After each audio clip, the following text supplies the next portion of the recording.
From alleged fight fixing and staged promotions to backroom scheming and controversies, these are the wildest theories circulating in the MMA world over the past few years. Buckle up and grab your favorite snacks because we'll be spilling a lot of tea today. Today we're counting down the craziest UFC conspiracies in recent history. After listening to these controversial stories, you might not be able to see your favorite UFC fighters and their matches the same way. So without further ado, let's begin. Kicking off our list at number 5 is an incendiary accusation from fan-favorite knockout artist Mark Hunt about his UFC 200 bout against wrestling superstar Brock Lesnar. As we all remember, Lesnar made a highly touted return to the octagon for a mega-event fight with Hunt, but the fight would soon become mired in major PED controversy.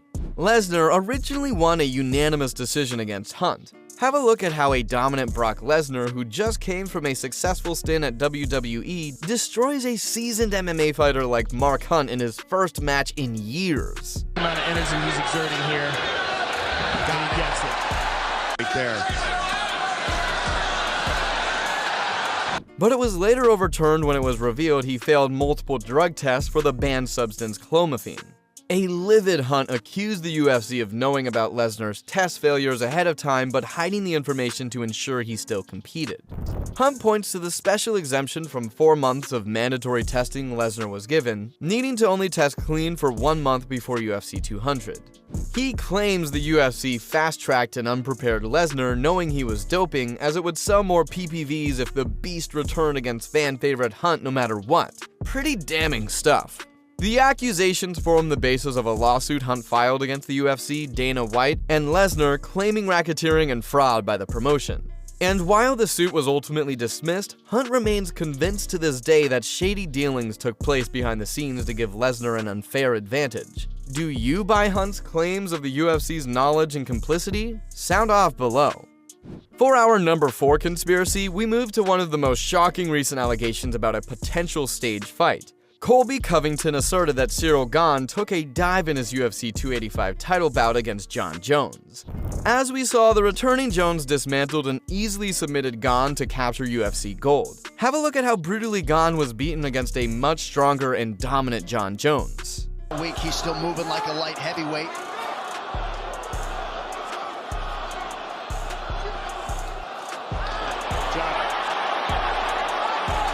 Now you see Jones trying to get a hook in. Gane has got to try to circle his back.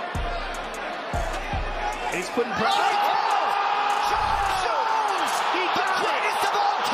As you can see, Gane didn't really trouble Jones a lot in that match, and Jones managed to cruise past him. But to trash talk Maestro Covington, things seemed a bit too easy. He labeled the fight a potential work, an old pro wrestling term for a fixed choreographed bout where one fighter intentionally loses. Chaos speculates Gane was paid off by Jones or his family to put on a phony performance playing right into Jones's hands.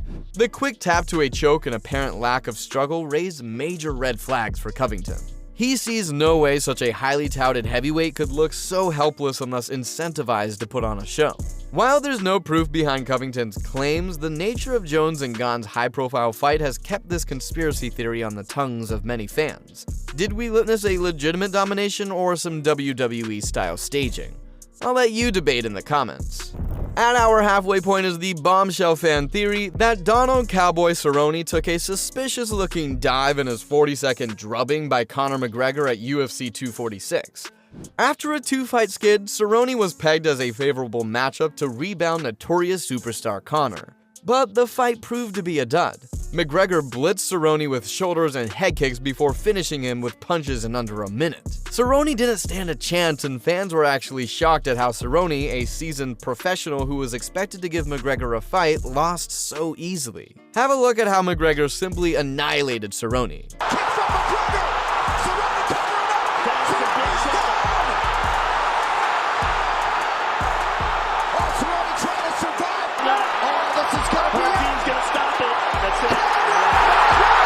While Conor looked as sharp as ever, many viewers felt Cerrone's performance was fishy.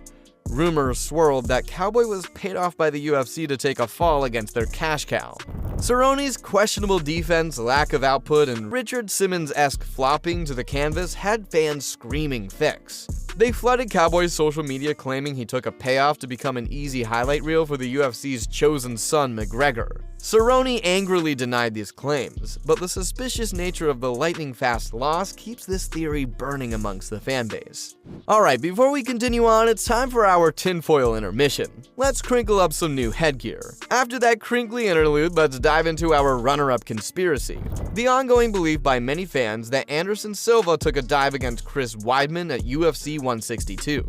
At the time, Silva was unbeaten in 17 UFC fights and considered the undisputed MMA GOAT. Fans couldn't fathom anyone toppling the middleweight legend. Enter relatively unknown Weidman, who shockingly knocked Silva out cold with punches early in the second round to claim the title.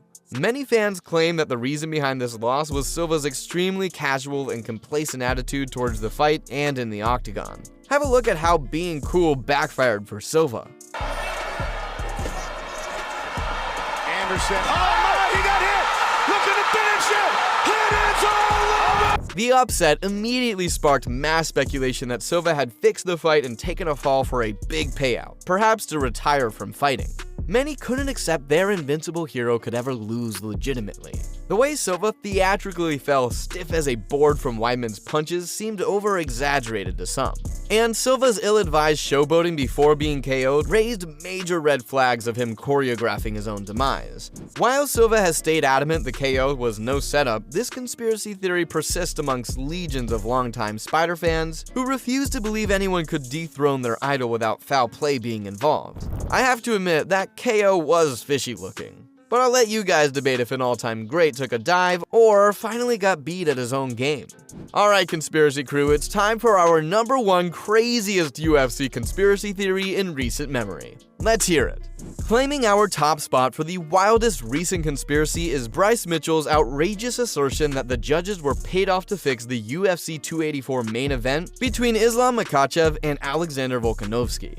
As we know, Volkanovski came up just short of halting Makhachev's grappling onslaught to capture a second belt. Many believe that he came so close to beating Makhachev. Here are some glimpses of their match at UFC 284. Tough proposition. Oh! Kick from Makhachev! Huge moment in round 1! But Thug Nasty rejects the official decision, instead claiming Volkanovski clearly deserved the victory in a flat-out robbery. So why give it to Makhachev instead? In Mitchell's words, that OPEC oil money. Yes, you heard that right. Mitchell believes payouts were made to the judges courtesy of Middle Eastern oil fortunes to ensure fan favorite Makhachev kept his lightweight crown. He sees no other way such a tightly contested battle would go against Volkanovski given his regional popularity. It's certainly one of the wildest accusations from a current UFC fighter regarding bot outcomes. While Mitchell lacks hard proof, he's convinced Nurmagomedov and his manager, Ali Abdelaziz, pulled financial strings behind the scenes to screw Volkanovski and keep Islam's dominance rolling. Do you think there's any truth to this claim, or is Mitchell just spewing gibberish? Sound off in the comments. And that wraps up our countdown of the craziest UFC conspiracies swirling today. Let me know your thoughts on which of these conspiracies seem possibly legit or which are laughable. Smash those like and subscribe buttons for more exciting MMA videos. Till then, see ya!